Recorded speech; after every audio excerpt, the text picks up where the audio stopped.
శ్రీ గురుభ్యో నమః. శ్రీమతే రామానుజాయ నమః. జయ శ్రీకృష్ణ. నీలాతుంగస్తనగిరితటీ సుప్తముద్భోజ్య కృష్ణం పారాజ్యం స్వం శృతిశతశిరసిద్ధమజ్జాపయంతి సోచ్ఛిష్టాయాం సృజనిగలితం యా బలాత్కృత్య భుంక్తే గోదా తస్యై నమైదమిదం భూయ ఏవాస్తు భూయః. ప్రియ భగవద్బంధువులారా, ఈరోజు 22వ పాసురము. గోపికలు శ్రీకృష్ణ పరమాత్మ వద్దకు చేరి మేల్కొలమని వెనుక పాసురంలో ప్రార్థించారు. వేరొక గతి లేక నీకే చెందిన వారమని చెప్పారు. దానికి దృష్టాంతంగా శత్రువులు బలమును కులంగి అనన్యగతికులే వచ్చినట్లు వచ్చామని చెప్తున్నారు. అనన్య అర్హ శేషత్వము పరమాత్మకే అతిశయము కలిగింప పరమాత్మకే చెందియుండి వాళ్ళము కానీ ఇతరులకు చెందియుండి వాళ్ళము కాదు అనేటువంటి జ్ఞానమే అనన్యార్హ శేషత్వము. అనన్యగతిత్వము, అనన్యార్హ శేషత్వము అను 2 విధములకు స్వరూపమును వెనుకటి పాశ్రమంలో వివరించి ఈ పాశ్రమంలో తమను మెల్లమెల్లగా కనివిచ్చి చూడవలసిందిగా ప్రార్థిస్తూ ఉన్నారు.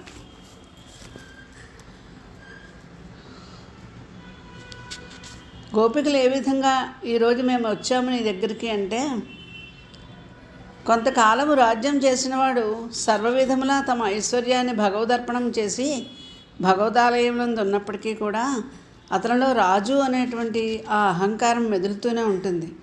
అది పోతే కానీ పరిపూర్ణంగా ఆత్మస్వరూపము అవగతమవదు. అప్పుడు కానీ పరమాత్మ యొక్క కటాక్షము ప్రసరించదు.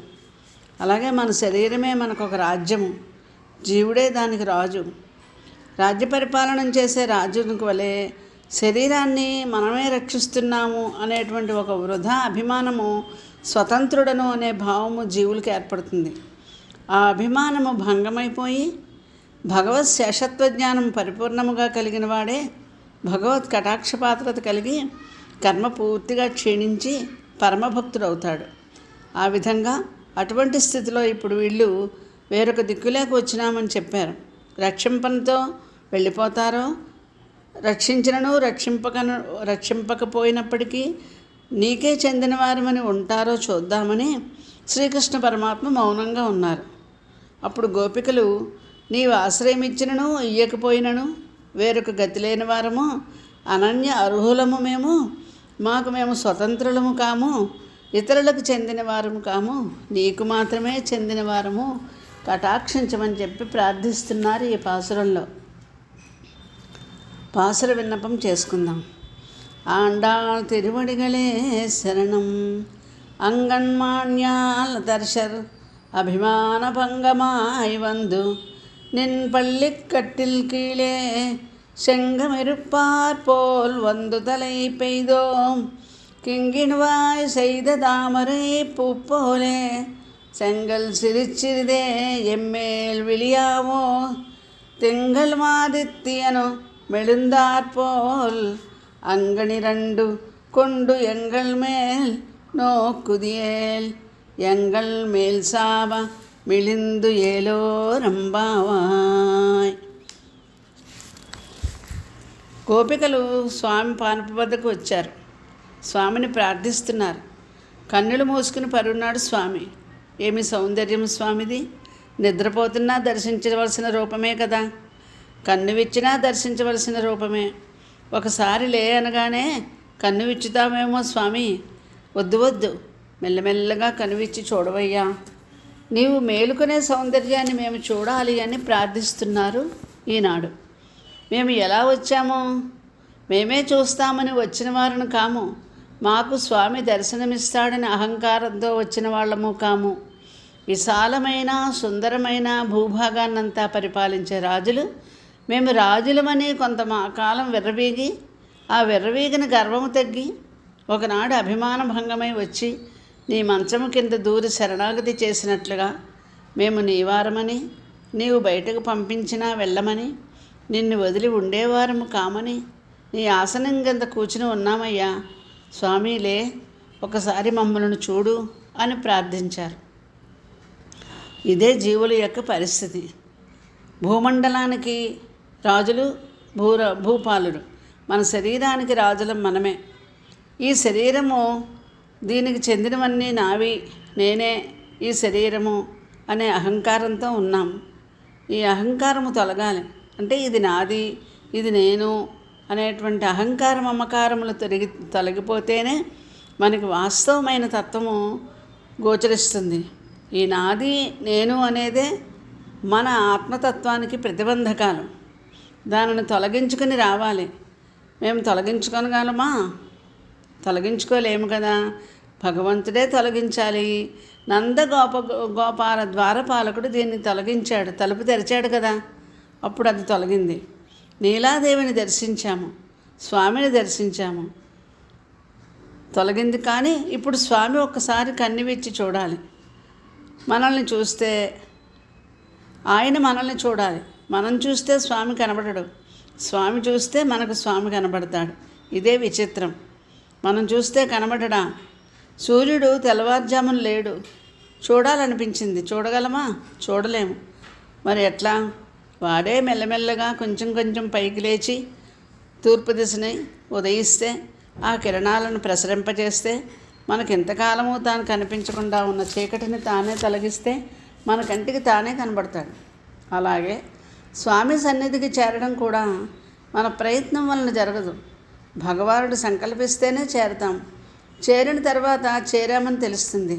అలా గుంపులు గుంపులుగా రాజులు వచ్చి చేరినట్లు చేరితమే. ఇంక మమ్మల్ని నీవు చూడాలి. ఎలా చూడాలో ఒక దృష్టాంతం చెప్తున్నారు ఇక్కడ అమ్మ. కింగిణివాయ్ సైదామరై పూపోలే అంటున్నారు. సన్నగా రేకులు విడి, ఆ రేకుల మధ్య నుండి ఎర్రదనం కనిపిస్తూ ఉండేటువంటి తామర పువ్వు ఎలా ఉంటుందో అలా ఉన్నాయి నీ కళ్ళు. ఆ నీ రెప్పలు కొంచెము సడలించి ఆ మధ్య నుండి నీ ఎర్రని నేత్రకాంతి ప్రసరించేలాగా విప్పాలి. దీనికి ఒక ఉపమానం చెప్తున్నారు అమ్మవారు. ఏమిటంటే, చిరుగంట ముఖము వలె సగము విడి విడవకయున్న తామర పువ్వు. చిన్న మువ్వ ఉంటుంది చూడండి, ఆ మువ్వతో పోలుస్తున్నారు. ఆ తామర పువ్వు కింకిణి వలె విచ్చుకున్నదిట, అంటే అరమోటుగా ఉంది. కింకిణి అంటే చిరుమువ్వ. ఈ చిరుమువ్వలో చిన్న రాయి ఉంటుంది, సన్నని గీతలా ఖాళీ ఉంటుంది. ఖాళీలో నుండి మువ్వ కనిపిస్తూ ఉంటుంది, కానీ జారి పడదు. స్వామి నేత్రాలు అలా విప్పాలట. మన యందు ప్రేమతో మన కోసమే నిరీక్షిస్తూ ఉండే స్వామి కనులు ఎర్రబారి ఉంటాయి. రెప్పలు కొంచెం ఎడం చేస్తే ఆ మధ్య నుండి లోపల ఎర్రబడిన కన్ను కనిపిస్తుంది. అలా విప్పి నీ అనుగ్రహాన్ని మా మీద ప్రసరింపచేయవయ్యా. మేము అలా అడిగామని ఒక్క మాటగా విచ్చి చూడకు, మెల్లమెల్లగా విప్పాలి కళ్ళు. బాగా ఎండిన చేను మీద పెద్ద వర్షం పడితే ఆ చేను భరించలేదు. అలాగే మేము నీ విరహంతో ఉన్నాం. నీ ఒకేసారి కళ్ళు తెరిచి నీ దయావర్షాన్ని కురిపిస్తే మేము తట్టుకోలేము. మా మీద నీ దృష్టి సారించి సూర్యుడు చంద్రుడు ఎలా క్రమక్రమంగా ఉదయిస్తారో అలా చూడవయ్యా. స్వామి నేత్రాలే సూర్యచంద్రులు కదా, ఒకటి ప్రతాపాన్ని ఒకటి ఆహ్లాదాన్ని కలిగిస్తాయి. అందువలన నీవు అటువంటి విధంగా కళ్ళు తెరిచి సూర్యుని వలె మా విరోధులను నశింపచేయి, చంద్రుని వలె మాకు ఆనందాన్ని ప్రసాదించు. అలా నీవు చూస్తే అంటారు కానీ చూడు అనరు. మన ప్రార్థన చేత స్వామి చూడాలి, ప్రార్థించాలి, అనుగ్రహం చేతనే చూడాలి. అలా నీవు చూసావా? ఇంతకాలము నుండి అనుభవిస్తే కానీ తరగని శాపము వంటి మా కర్మ జారిపోతుంది, మేము ధన్యులమవుతాము.